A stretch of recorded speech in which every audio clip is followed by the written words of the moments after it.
Hey everyone, Nathan Nerdarchy here from Nerdarchy for Nerds by Nerds, and today I want to talk about Psychic Warrior and the Soul Knife as a Psionic custom class for 5th edition Dungeons and Dragons. And with me I have... I'm Ted. Dave. And kind of want to get you guys' opinion on what you thought, what you want to see in 5th edition Psychic Warrior. I want to do... I've gone back and forth. I've thought about Eldritch Knight. I've thought about Warlock. I've thought about Eldritch Knight again. And Dave talked to me and was like, well, hey, Paladin, what do last night we had a conversation a little bit about Paladin, using that as the base. And that really seems to fit the best. Well, what you told me is you really wanted to use Paladin, but it doesn't work because they don't get their spells until X level. I'm like, X level being 2? And he goes, is it really that soon? And so we're talking about it, and the Paladin Oaths, if you reflavored them as psychic ability, they would, basically feel like... They would feel like Psychic Warriors from level 1. And when you're talking about creating, customizing a class from a previous edition, to me, the most important thing isn't the mechanics, but how it feels. Like, my problem with the Eron Artificer isn't that it's a bad tradition for Wizard. It's actually really cool. It just doesn't feel like... It's not artificery enough. Yeah, it doesn't feel like the Artificer from the previous edition. When you look at your archetypes, you're typically only getting like 3 to 4 powers out of it, and is that enough of a flavor to really fit an entire concept? If you think it is, then great, it should be an archetype of something. If it's not enough, then you clearly need to go into a full class. Well, another issue, that's there's also this thing, I'm not going to develop an entire full class off of nothing. So even if I say, well, it needs to have more change than just simply an archetype, it's still not on the level of building an entire different class out of nothing. Well, so even if I took the Paladin just as a base and said, all right, there's different spells. One of the things is the spells. I feel like they would be different. The spell selection. So that would be something different, that no archetype changes their entire spell list for their class. Well, you're correct, and you're having something to use as your template. Mm-hmm. Well, the Paladin would never work as an archetype, for a Psychic Warrior. Oh, absolutely not. Because we're looking at Paladin as reflavoring it, but there's only one real way to go, and that is Fighter, if you're going down that path. But the problem is, first and second level, you will not feel psionic at all. Correct. It's not until third level that you start to get the flavor. So, that's where the problem is. Right. Like, I think it's okay for the Gish classes to not feel like their other part until they hit the archetype, but not for, something like Psychic Warrior. That is, the whole concept behind the class is a warrior that focuses on his mind and as well as his body for combat. So, and doesn't just punch people, which would be otherwise it would be a great monk archetype. Right. Yes. So what you've got here is, using the design of Paladin as a template to build an entirely new class. And yes, and constructing a class that is always checking itself against the closest class available. So in this case, it's always checking itself against Paladin. Is this more powerful than Paladin? Is this weaker than Paladin? Is this ability getting taken away and replaced with something that makes more sense as a Psychic Warrior ability, or like a Soul Knife ability? Does that give the feel of it without messing up the whole game part? So originally I had started with the Metabolist, which is kind of like more metabolism. Blah. Yeah, I shortened that to Metabolist for a reason. One of them being that's too long of a word to be saying all the time. But another thing is I took Sorcerer as the base, but I went too far the first time I did it, and I have actually corrected it since then and edited it. So the old version you can't view right now, and I replaced it with the more, I think, balanced version of Metabolist based on the Sorcerers as kind of like the base archetype, and then it's just changing everything from first level. So with this, I wanted to do a similar thing, except I wanted to exchange more things out. Okay. Well, the whole concept I would feel with the Psychic Warrior or Psionic Warrior, is that they're very, very close in design or fighting style with fighters. So, would you say that they're as much fightery as a fighter, or as much fightery as a paladin. Because fighters get a fighting style at first level, paladins don't get it till second. Yeah, but I think that they would definitely get one. It's a matter of where do you see them getting it. And how Dave was talking about that continuity of when you see the psychic warrior, does it look like a psychic warrior all the way through? Mm-hmm. And with paladin, they've got supernatural abilities first level. Yeah, they have 2 abilities that you can reskin. Are they going to be very useful? No. But will they feel like, can you make them so they're psionic? Absolutely. And that's what you need to do. Yeah. They're heavily loaded at second level. Mm-hmm. Yeah, second level, they get the fighting style, the spell casting, and the divine smite ability. So right there, I was thinking about changing divine smite to force and psychic damage. I would agree. Yeah, you psionically charge your weapons, which would be a great flavor. Yeah, and then for spell casting, they just have the psionic spell list rather than, that I'll pick specifically for this group here. And then their fighting style just allows them to be fightery. Okay. So they're definitely more spellcaster than fighter could ever be without. Right. So what I was saying is you could take the lay on hands out. You could put your fighting style in at first level. No, I really like it at second. I do too, is because I think you want 2 abilities level that scream psionics. Okay. Because they're already getting the equipment. The equipment is basically the hit dice of D10, and the equipment is basically saying, I fight. Okay. So they need some kind of supernatural ability that says, hey, I'm also psionic. Right, and with moving the fighting style up, I don't see the point of moving the fighting style up. If they didn't think it was good for the paladin to have it up at first, then I can also see that. They're not... They got to be like a 50-50 mix. And I think the paladin errs on the side of... I mean, not like an error, but it goes on to the side of having more of a supernatural feel than any type of Eldritch Knight could with their power sets. So how are you seeing Divine Sense and Lay on Hands being, reskinned, reflavored? Yeah, I haven't really gotten that far yet. Lay on Hands is the toughest one because it's points that directly transfer into or lesser restoration, and it gets better every level. So without lessening those points, maybe instead of it's 5, it's 1, and then maybe I'll have a list of psionic combat maneuvers you can do. Traditionally, the Psychic Warrior has been a buffer. Why not turn them into, instead of healing, temporary hit points?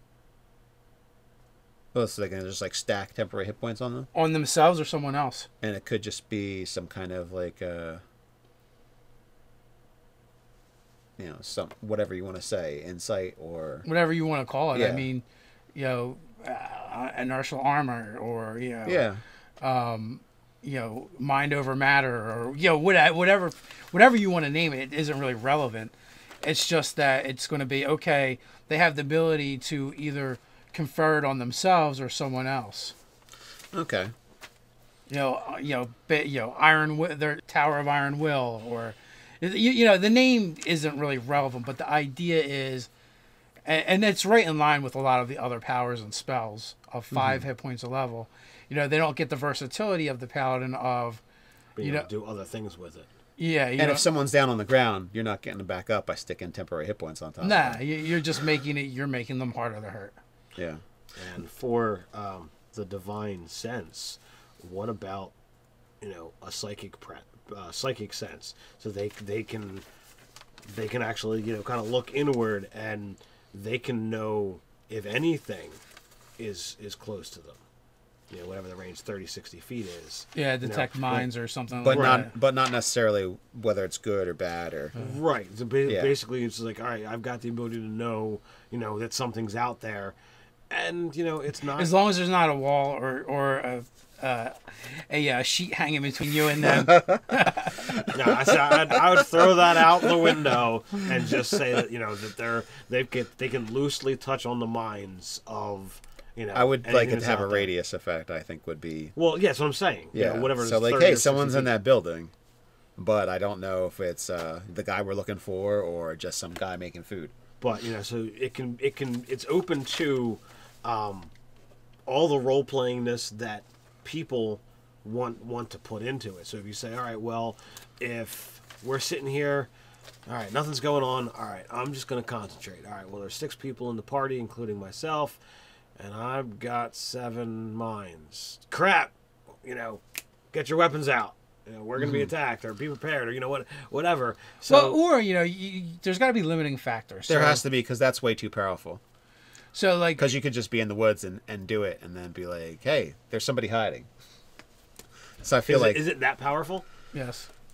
Okay. In comparison to what the other abilities do. Especially if it stops. The problem I ran in with Sorcerer is the Psionic class is by far as good, if not slightly better than Sorcerer, because as far as I'm concerned in the 5th edition, the Sorcerer is missing some oomph. Okay. Because basically they gave the ability of the Sorcerer to manipulate what kind of prepared spells you have. I mean, rather than have like, okay, if I've got all these, we know how 5th edition spells work. So now that the wizard can pretty much do kind of a sorcerer-esque kind of thing to it, all and then also, well, I'm comparing it directly to the wizard because they have similar spell sets. While it's comparing it to the cleric, they've got like healing and other things. But so they have similar spell sets, and the wizard kind of is now like a sorcerer. But the sorcerer, I don't feel like got the boost that would be required for that. But anyway, so. Sorcerer, they're not underpowered compared to a sorcerer. They're because same thing. Divine Sense, I understand why they nerfed it, but it's like Psychic Sense. Yeah, it makes sense that you should be able to sense somebody on this other side of a sheet.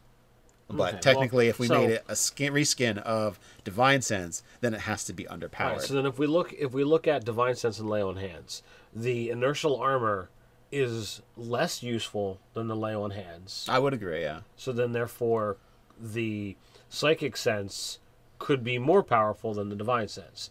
If you think it's too good... But it can't go back to Detect Evil from the Paladin of 3rd edition. You know, so... Well, that was auto, right? I mean, that was like at will. Yeah. You know, what well, this is like a certain amount of times a day. What about, a situation where the Psychic Sense is limited to, like, characters or creatures that they've interacted with before? Does that become useless, or is it still too powerful? I would think that limiting it that way, yeah, it does make it kind of... How about this? It's a 10-foot radius or line of sight. So if I want to say, is that an undead, a thinking creature? And I can sense some kind of cognizance from it. Or is that like a beast? Is that a beast in the shadows, or is that a person? Well, I mean, I kind of feel like you can leave the wording as is. Because we already decided that we kind of want to take away, the total cover as long as it's within 60 feet. Mm-hmm. Like it'll go through barriers, like right. So we've kind of talked about doing that, which is fine. And again, it's a number of times a day you can do it.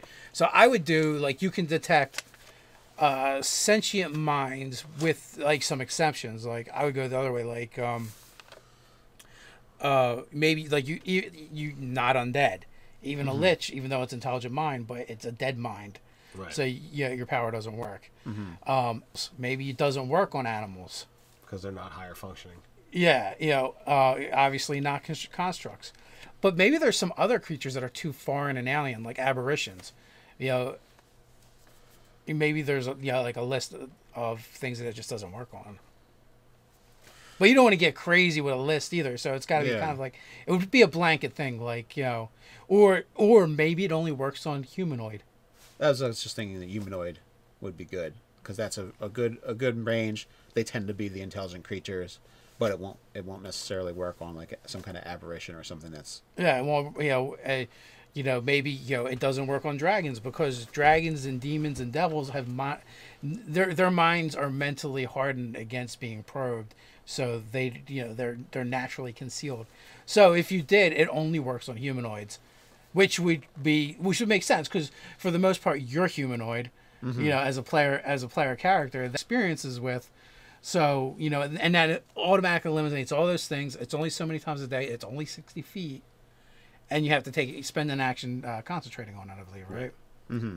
So I think it makes it. That still makes it slightly better than Divine Sense, or more useful anyway, without being overkill. Yeah, I would agree. Okay, so they've got their fighting style at second level. They've got their spell casting, which I said is going to be transferred into. So what is their different secondary stack going to be? Are you going with wisdom or What's a paladin's first thing anyway? A paladin's based off of charisma for his spell casting and all of his stuff. Yeah, so either these guys are going to be wisdom based. I guess I'm going to go with wisdom and charisma, or wisdom and strength. I would have these Wisdom and strength. Yeah, wisdom and strength makes more sense. So their stats are going to be their stat saves are going to be wisdom and strength. Well, I was just thinking for the class, like what's important to the class, like what's their abilities going to be based off of. It's a strength-based class, but then their abilities would be based off of wisdom. Right. Yeah. Okay. So, well, just like you could be a dexterous fighter, you don't have to be a strength-based fighter. I mean, you would lose out on wearing the super cool armor and everything, but you could have a high dex and a high wisdom, and still be a competent psychic warrior. So I would say, especially if you're going to go the soul knife route, it would make more sense to be high dex. Okay, so well then at that point you, But I would say I thought you were talking about for saving throws. I would say wisdom and strength. Well, what's ranger? I don't know. Because you could model the spell casting and stuff off of ranger without modeling the other stuff. Ranger, I believe, is dex and strength saves. It's dex and strength, but I'm not specifically talking about saves because the one save should be based off of their Strength and dex. And then what's their spell based off of? Somewhere here. It's over here. Okay, it is. Yeah, so I think it's probably wisdom. I would say it's wisdom, but I'm not seeing the word. Maybe next. But so essentially, yeah, wisdom. I would model the spellcasting of the ranger, and because it's actually the same as the paladin. But the paladin has a lot more abilities that also draw from its spellcasting stat. So basically you would just where the paladin says charisma, you flip it to wisdom, and then they're going to be based off their primary stat is going to be based off of strength or dex depending on what kind of warrior they are. Mm-hmm. You get into second level with psychic warrior, and that's when they pick their fighting style. I think we're talking about adding archery to theirs. Yes. What do the paladins get for fighting style? They get a lot of cool stuff for that. So they get a lot. Okay, here it is. But they get a lot, but they don't get as much as a fighter. They get protection, great weapon fighting, dueling, and defense. So then the question is, are you going to just, are you going to leave it with a limited choices, or are you going to add to that? I would go with the fighter options. No. How many? They're not as good as a fighter. How many fightings? I want to include archery, or missile, whatever, like archery, missile, whatever you're going to do with that. So, I don't want to say, well, they don't do that kind of stuff. So, like, paladin's all up in your face. Or do you just take the list from the ranger? Archery, defense, dueling, two weapon fighting. Now, what does the fighter get? Everything. What is everything? I see great weapon fighting. I guess they get two weapon fighting and. Yeah, the fighter has all the choices. Yeah, so basically, it's like the combination of their two lists. Oh, well, look, basically it's like archery, defense, dueling, great weapon fighting, protection, and two weapon fighting. All they did was say, well, the paladin gets 4, and this is their fighting style. And then the ranger got 4, and that's their fighting style. Yeah. So ranger tends to be more. So basically, ranged. you're gonna pick 4. Yeah. For the psychic warrior. Yeah. And 4 out of how many? Is it 5 or 6? 6. Yeah. So I would probably go with archery, great weapon fighting, and two weapon fighting, and maybe defense. I think I'd so they can't sit off the protection. Protection's pretty good though. Well, they're all pretty good. That's the tough part. I'll have to figure that out later. Especially not going to give them more. So thematically, you have to figure out what are they. Like the ranger is a skirmisher. So, like, that's why his things are the way they are. Yeah, I guess probably not two weapon fighting then. The paladin is basically the atypical tank.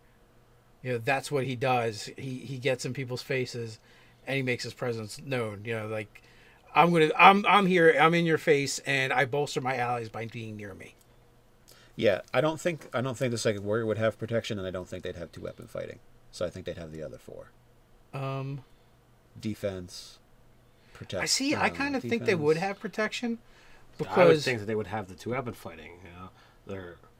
I've always looked at them as they're like a hair behind a regular fighter, because they focus. Yeah, a but lot 2-weapon on fighting isn't. But you're using your personal preference for fighting style as saying is better.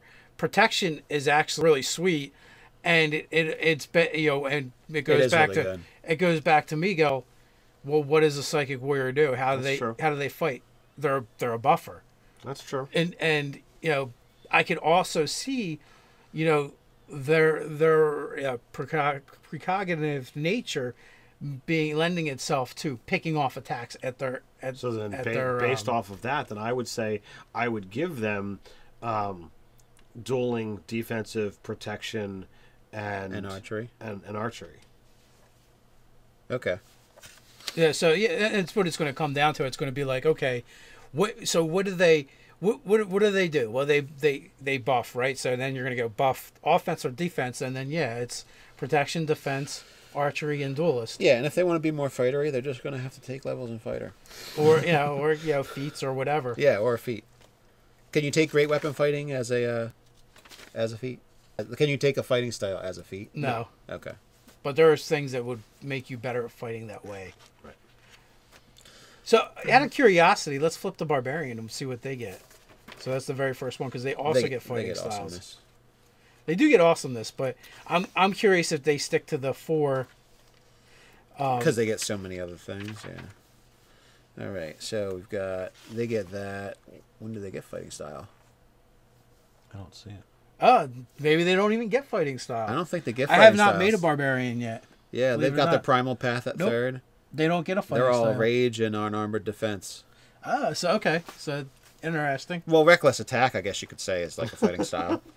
Sort of. But it comes down to Yeah, they don't get they're access to that set. Their fighting prowess comes from more talent than skill. It's primal, not martial training, so. Well, that's interesting. Huh. So based off of those 3 classes, I think that's the best way to build your psychic warrior. Yeah. So I'll exclude great weapon fighting and I'll exclude 2-weapon fighting. And that's going to be where they're at if you do a straight psychic warrior. So what do you think? Does that give us a the building blocks? One little thing, dealing with the sacred oath and dealing with their channel divinity. Their channel divinity stuff. I think that's going to have to be something I look at more. They also get divine health at 3rd level, which makes them immune to disease. And I feel like that's kind of more like a very supernatural based on You change it to resistance to psychic. Yeah, that's a good idea. Yeah. It's all it is half damage from one type that isn't really that common. Well, your sacred oath is going to be your archetype, so therefore you're going to look for your traditional psychic warrior, or you wanted to go soulknife. Yeah, that's kind of what I wanted to have as the 2 archetypes for those. With both, I want both of them to be able to some kind of psychic weapon, but I don't know. What about doing something along the lines of creating a psionic weapon similar to like a pact blade? Or a bond weapon. Although traditionally that's not what the psychic warrior has done. I mean, it's more of the soul knife. Well, typically, if my real example with Psionic Warrior was 3.5. They got feats and a handful of psionic powers. Like they didn't have anything that was really theirs.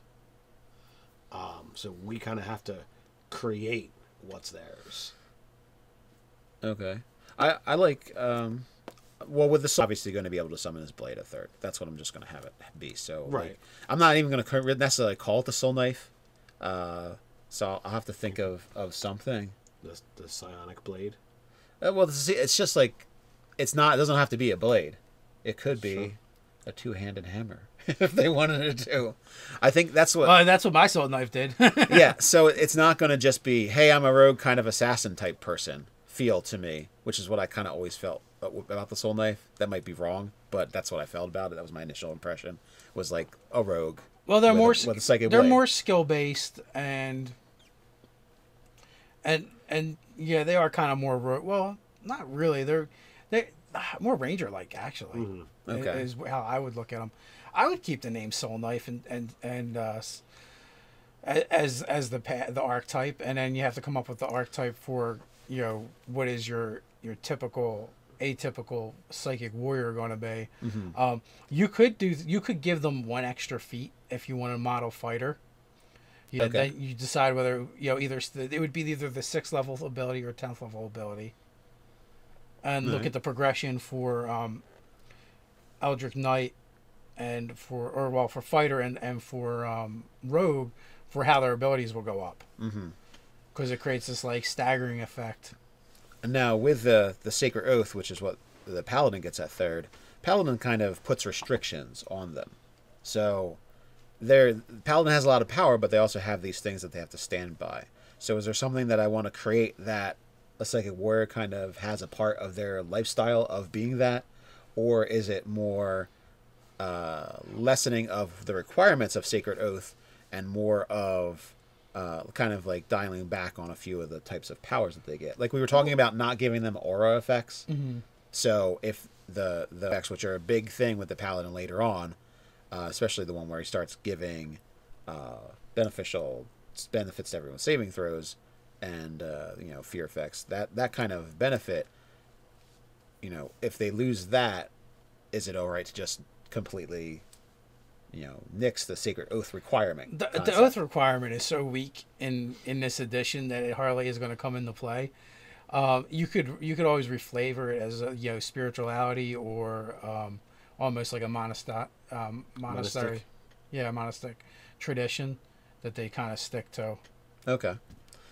And it could be a watered down version of the oath where it isn't as severe. But then again, like also like where the auras come into play, they might be good places to look at throwing in an extra feat. Right. If you feel like if that's something you want to port over from 3rd edition, that they get more feats, or you could do somewhere in the middle where they're like the rogue, they get 1 extra feat. Right. Mm-hmm. I think I don't want to make them too feat heavy and closer to fighter in that respect. I'd rather give them cool psychic powers. So if I can think of something that's like, well, this is Aura of Courage, what kind of, might not be buffing the party, but what kind of cool thing that I can make that's psychic there. So I'll have to check it out further. But just for the start, so we're saying probably not a severe. Know where you look for that, in my opinion. You look at Psionic feats from 3rd edition. Yes. Especially when you got higher up on the tree, there's definitely a lot of cool things there. I was considering, how we were talking about the lay on of hands 5 points can be used for there'll be temporary hit points like inertial armor. What if you spend 5 of those points for Paladin and it gets a lesser restoration? What if you can spend 5 and then enact some kind of psychic feat or something? Right. Not armor, but I want to be able to jump this wall, so I could do this, or I have to move really fast right now, or run up a wall, yeah, or do something kind of more like monkish, kind of like with Kai points, but it's well, again, another place for inspiration to look is the 3rd edition Sonic feats, because there was literally feats that allowed you to run up walls. So I think that would be a good way to keep that flavor of being able to do weird supernatural crazy stuff, right, while having some reign on the power of it. Because if it cost you 5 when you could have had 5 temporary hit points, I think that's a good exchange of having a one time like minute worth of some kind of crazy thing like running up a wall. Yeah, and I wondered too, like if you could. Well, no, it wouldn't work. I was going to say you could use it to power your sonically charging your weapon, but that would be too often. Yeah. I think it would. But I wanted to give a throw ability to the soul knife, and I think that would be a good. Because you're throwing a melee weapon basically at them, so I think that would be a cool thing to be able to still be able to throw it.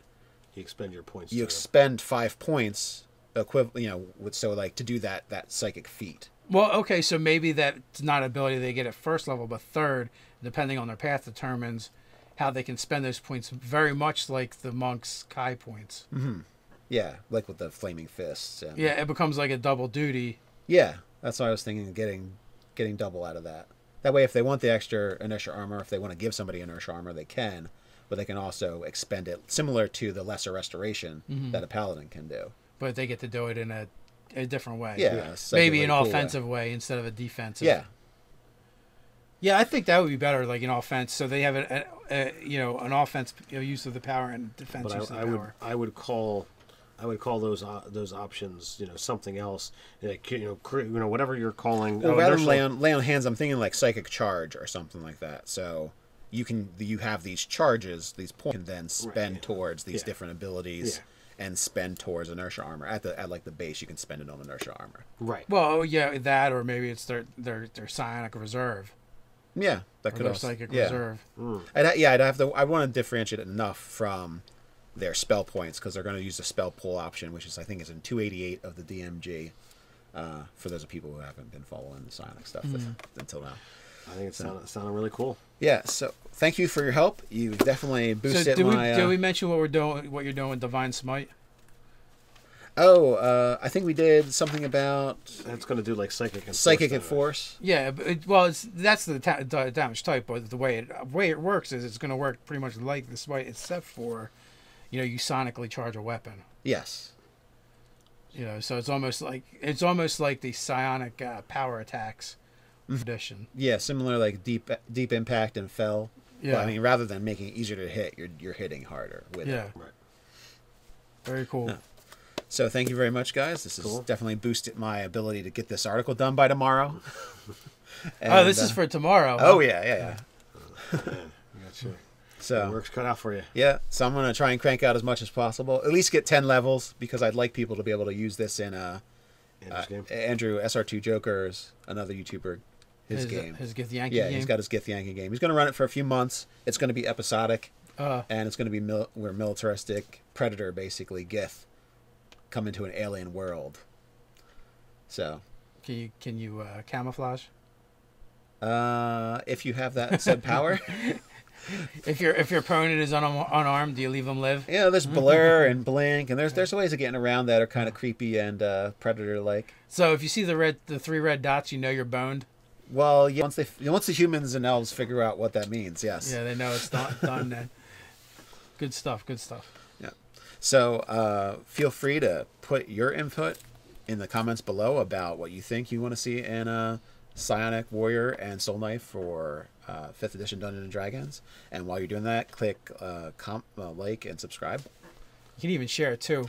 And when you're done sharing it, head over to nerdarchy.com and check us out there. You can check us out on Twitter. So until next time, stay nerdy.